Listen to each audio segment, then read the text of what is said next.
اس سے زیادہ خوبصورت، ڈیٹیلڈ اور انفارمیٹیو ویڈیو آپ نے آج سے پہلے کبھی نہیں دیکھی ہوگی۔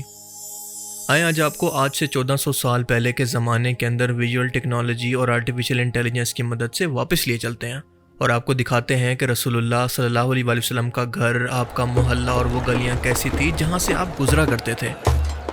یہ ویڈیو مدینہ میوزیم کے اندر سعودی گورنمنٹ نے لوگوں کو ایجوکیٹ کرنے کے لیے بنائی ہے، جو کہ ظاہر ہے کہ انٹرنیٹ پر اویلیبل نہیں ہے کیونکہ اس کو ٹکٹ بھر کر دیکھنے جانا پڑتا ہے، پر یہاں پر آپ اس کو فری دیکھ سکتے ہیں۔ تو ہماری ویڈیو شروع ہوتی ہے رسول اللہ صلی اللہ علیہ وسلم کی ازواج مطہرات یا پاک بیویوں کے گھروں سے، جو کہ اس زمانے کے حساب سے کچے گھر ہیں۔ پہلا گھر جو آپ کو ویڈیو میں نظر آ رہا ہے، یہ حضرت زینب بنت جحش رضی اللہ تعالیٰ عنہ کا ہے، جن کا تعلق قریش کے قبیلہ اسد بن خزیمہ سے تھا، اور ان کی والدہ کا نام امیمہ بنت عبد المطلب تھا، جو کہ رسول اللہ صلی اللہ علیہ وسلم کی پھوپھی تھیں۔ ان کا پہلا نکاح حضرت زید بن حارثہ رضی اللہ تعالیٰ عنہ سے ہوا، جو کہ نبی کریم صلی اللہ علیہ وسلم کے آزاد کردہ غلام اور منہ بولے بیٹے تھے، اور یہ نکاح اللہ کی مرضی سے ایک معاشرتی اصلاح کے طور پر ہوا تاکہ عرب معاشرے کے اندر غلاموں اور آزاد عورتوں کے درمیان فرق کو مٹایا جا سکے۔ پر اس نکاح کے بعد ان دونوں کے درمیان طبیعت کا میل نہ ہو سکا اور یہ نکاح زیادہ عرصہ نہ چل سکا۔ آخر کار حضرت زید نے ان کو طلاق دے دی، اور حضرت زینب رضی اللہ تعالیٰ عنہ کا نکاح رسول اللہ صلی اللہ علیہ وسلم سے خود اللہ تعالیٰ نے آسمانوں پر فرمایا۔ سورہ الاحزاب آیت 37 کے اندر اللہ فرماتا ہے کہ پھر جب زید نے اس سے تعلق ختم کر لیا تو ہم نے تمہارا نکاح اس سے کر دیا تاکہ مومنوں پر اپنے منہ بولے بیٹوں کی بیویوں کے بارے میں کوئی تنگی نہ رہے۔ اور رسول اللہ صلی اللہ علیہ وسلم سے نکاح کرنے کا مقصد یہ تھا کہ اللہ تعالیٰ نے اس رسم کو توڑ دیا کہ آپ کے منہ بولے بیٹے آپ کے حقیقی بیٹے نہیں بن سکتے، یعنی یہ واحد صحابیاں ہیں جن کا نکاح آسمان سے اللہ تعالیٰ نے نبی کریم صلی اللہ علیہ وسلم سے فرما دیا، اور ان کے بارے میں نبی کریم صلی اللہ علیہ وسلم نے خود فرمایا کہ تم میں سب سے پہلے مجھ سے وہ ملے گی جس کے ہاتھ سب سے زیادہ لمبے ہیں، یعنی وہ سب سے زیادہ صدقہ دینے والی ہے۔ خلیفہ دوم حضرت عمر رضی اللہ تعالیٰ عنہ کے دور خلافت کے اندر ان کا انتقال ہوا۔ اب ذرا اس سے آگے بڑھیں تو حضرت سلمہ رضی اللہ تعالیٰ عنہ کا گھر آتا ہے، جو کہ نبی کریم صلی اللہ علیہ وسلم کی نہایت عقل مند، باوقار اور عقل مند بیوی تھیں، اور انہوں نے اسلام کے کئی اہم لمحات کے اندر رسول اللہ صلی اللہ علیہ وسلم کی مدد کی اور مشورے دیے۔ اب سب لوگوں کو یقیناً صلح حدیبیہ کا مشہور واقعہ تو یاد ہوگا، جب 1400 صحابہ کرام احرام پہن کر عمرہ کے لیے مکہ مکرمہ پہنچے، لیکن مکہ کے سرداروں نے انکار کر دیا۔ تب آپ صلی اللہ علیہ وسلم نے مکہ کے مشرک سرداروں سے صلح حدیبیہ فرمائی، اور صلح کے بعد نبی کریم صلی اللہ علیہ وسلم نے اپنے صحابہ کو 3 بار حکم دیا کہ احرام کھول دو اور اپنی قربانی کر لو، لیکن کسی ایک شخص نے بھی آپ کی بات نہ مانی۔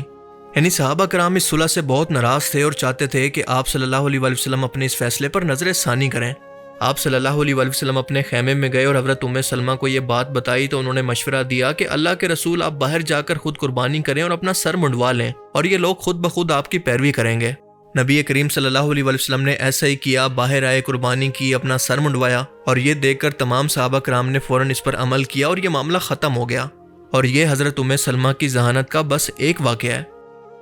ان کا تعلق بنو مخزوم قبیلے سے تھا، یعنی بہت ہی اونچا عرب کے اندر ان کا سٹیٹس تھا، اور بہت ساری احادیث روایات خاص طور پر ان کی طرف سے بیان کی گئی ہیں، خاص طور پر خواتین کے مسائل سے متعلق۔ رسول اللہ صلی اللہ علیہ وسلم نے ان سے دل جوئی کی خاطر ان کو سہارا دینے کے لیے ان سے بڑھاپے کے اندر نکاح فرمایا، کیونکہ رسول اللہ صلی اللہ علیہ وسلم کی رسالت پر ایمان لانے کے بعد جب سلمہ اور ان کے شوہر حضرت ابو سلمہ مدینہ ہجرت کرنا چاہتے تھے تو ان کے قبیلے نے ان کے بیوی اور بچوں کو جدا کر دیا۔ اب ان کے شوہر تو مدینہ روانہ ہو گئے، لیکن ان کے بچے کو سسرال نے چھین لیا، اور سلمہ کو ان کے قبیلے نے وہیں پر روک لیا، اور وہ پورے 1 سال تک اسی غم کے اندر رویا کرتی۔ آخر کار پورے 1 سال کے بعد ان قبیلے کے لوگوں کو ان پر رحم آ گیا اور ان کو چھوڑ دیا گیا، اور یہ واقعہ حضرت سلمہ کے صبر اور وفا کی بہترین مثال ہے۔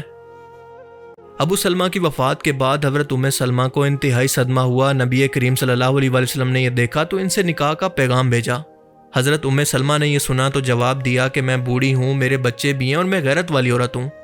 نبی کریم صلی اللہ علیہ وسلم نے فرمایا کہ اللہ تمہارے بچوں کا ولی ہوگا، تمہاری غیرت کو دور کرے گا اور تمہاری عمر کے اندر برکت دے گا، اور اس طرح سے وہ امہات المومنین بن گئی۔ سلمہ کے گھر سے تھوڑا سا آگے بڑھیں تو ان کے بالکل ساتھ خاتون جنت، جنتی عورتوں کی سردار، رسول اللہ صلی اللہ علیہ وسلم کی سب سے لاڈلی بیٹی مولا علی علیہ السلام کی زوجہ اور حسن و حسین کی ماں بی بی فاطمہ کا گھر ہے، اور ان کے مرتبے کے لیے تو الفاظ بھی کم ہیں۔ بس یہ جان لیں کہ رسول اللہ صلی اللہ علیہ وسلم نے فرمایا کہ فاطمہ میرے جگر کا ٹکڑا ہے، جس نے فاطمہ کو تکلیف دی اس نے مجھے تکلیف دی۔ ایک بار جب نبی کریم صلی اللہ علیہ وسلم سے پوچھا گیا کہ آپ کو سب سے زیادہ محبوب کون ہے، آپ صلی اللہ علیہ وسلم نے فرمایا کہ فاطمہ۔ حضرت فاطمہ جب آپ سے ملنے آتی تو رسول اللہ صلی اللہ علیہ وسلم ان کے استقبال کے لیے کھڑے ہو جایا کرتے۔ حضرت فاطمہ کے گھر کے بالکل پیچھے رسول اللہ صلی اللہ علیہ وسلم کی ایک اور زوجہ حضرت سودا کا گھر تھا، اور یہ نبی کریم صلی اللہ علیہ وسلم کی دوسری بیوی تھی، جن سے آپ صلی اللہ علیہ وسلم نے حضرت ختیجہ کی وفات کے بعد نکاح فرمایا۔ حضرت ختیجہ کی وفات کے بعد نبی کریم صلی اللہ علیہ وسلم بہت غمگین تھے، اور حضرت سودا بھی اس وقت بیوہ ہو چکی تھیں۔ وہ بوڑھی، سادہ مگر دیندار اور باوقار خاتون تھی۔ نبی کریم صلی اللہ علیہ وسلم نے ان سے نکاح فرمایا تاکہ گھر کا نظام سنبھالنے والی کوئی عورت موجود ہو اور ایک نیک اور بزرگ عورت کو سہارا دیا جائے۔ حضرت عائشہ رضی اللہ تعالیٰ عنہ فرماتی ہیں کہ میں نے سودا سے بڑھ کر کوئی عورت نہیں دیکھی جو کہ سیدھی سادی، دل کھول کر صدقہ کرنے والی اور اپنی باری مجھے بخشنے والی ہو۔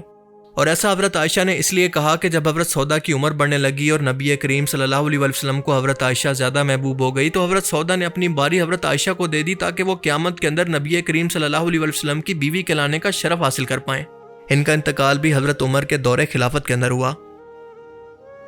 حضرت عائشہ نے 2210 سے بھی زیادہ احادیث روایت کی، اور صحابہ کرام ایون کے بڑے بڑے فقہا بھی ان سے علم سیکھنے آیا کرتے۔ حضرت عروہ بن زبیر فرماتے ہیں کہ میں نے کسی کو عائشہ سے بڑھ کر قرآن، حدیث، فقہ، طب، شعر، نسب اور عرب کے واقعات کا علم رکھنے والا نہیں پایا۔ جب منافقین نے حضرت عائشہ پر جھوٹا الزام لگایا، واقعہ افق ہوا تو اللہ تعالیٰ نے سورہ نور کے اندر قرآن کی آیات نازل کر کے ان کی برات فرمائی۔ اللہ نے خود فرمایا کہ بے شک وہ لوگ جھوٹے ہیں، یعنی اللہ نے حضرت عائشہ کی پاکیزگی کی گواہی دی۔ نبی کریم صلی اللہ علیہ وسلم نے اپنے آخری دن حضرت عائشہ کے گھر پر گزارے، اور اپنی وفات سے پہلے آپ کا سر مبارک حضرت عائشہ کی گود میں تھا۔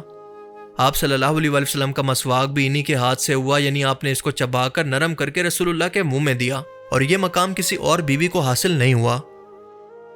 حضرت عائشہ کے ساتھ ہی برابر کے اندر حضرت حفصہ کا گھر تھا، جو کہ دوسرے خلیفہ حضرت عمر بن خطاب کی بیٹی تھیں۔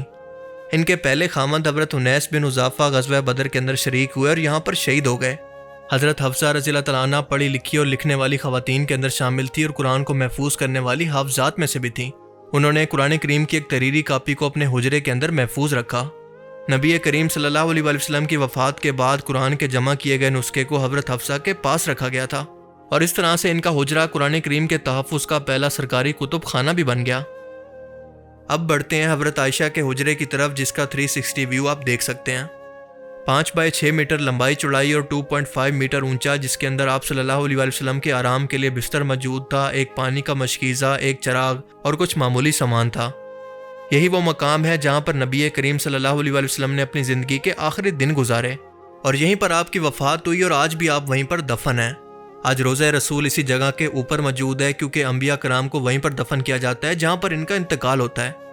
حضرت عائشہ کے گھر کا مین دروازہ کھجور اور بانس سے بنا ہوا تھا، جبکہ گھر کچی مٹی اور پتھروں سے بنا ہوا تھا، اور اس کی چھت کھجور کی شاخوں، اون اور چمڑے سے ڈھکی ہوئی تھی، اور بارش کے اندر یہاں سے پانی ٹپکنے لگتا۔ حضرت عائشہ کے گھر سے جڑا ہوا ایک دروازہ مسجد نبوی کا دروازہ بھی تھا، اور یہ دروازہ جو آپ دیکھ رہے ہیں یہ وہی دروازہ ہے جو مسجد نبوی اور گھر میں آنے جانے کے لیے استعمال ہوتا۔ آئیں ذرا اب اس دروازے سے اندر داخل ہوتے ہیں، اور یہ تھا مسجد نبوی کا نقشہ آج سے 1400 سال پہلے۔ 11 ہجری میں رسول اللہ صلی اللہ علیہ وسلم کی وفات کے بعد جب حضرت ابوبکر کا انتقال ہوا، تب وہ کیونکہ والد تھے اور محرم تھے تو بنا کسی پردے کے حضرت عائشہ گھر کے اندر جا سکتی تھیں،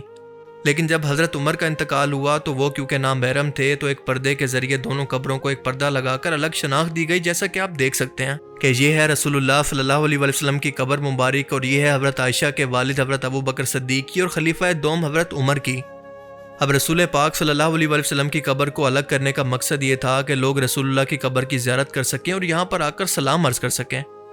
اور آپ کو بتاتا چلوں کہ اسی حجرے کے اندر ایک چوتھی قبر کی جگہ بھی موجود ہے، جو کہ حضرت عیسیٰ علیہ السلام کے لیے مخصوص ہے کہ جب وہ واپس آئیں گے تو اسی جگہ پر دفن ہوں گے۔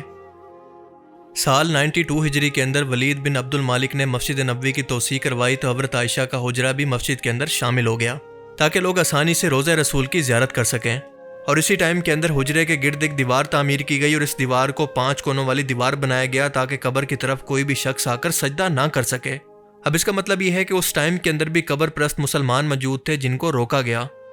اب اس کے بعد کئی صدیوں تک آنے والے بادشاہوں نے قبر مبارک کو محفوظ رکھنے کے لیے متعدد دیواریں بنائی، پردے لگائے، لکڑی اور پتھر کی دیواریں تعمیر کروائی، جس کا مقصد یہ تھا کہ لوگوں کو کسی بھی طرح کی شرکی ایکٹیویٹیز سے روکا جائے، ان قبروں کی شناخت باقی رہے اور لوگ قبروں کو معبود نہ بنا لیں، اور اسی وجہ سے زائرین کے لیے باہر سے ہی سلام کی اجازت رکھی گئی۔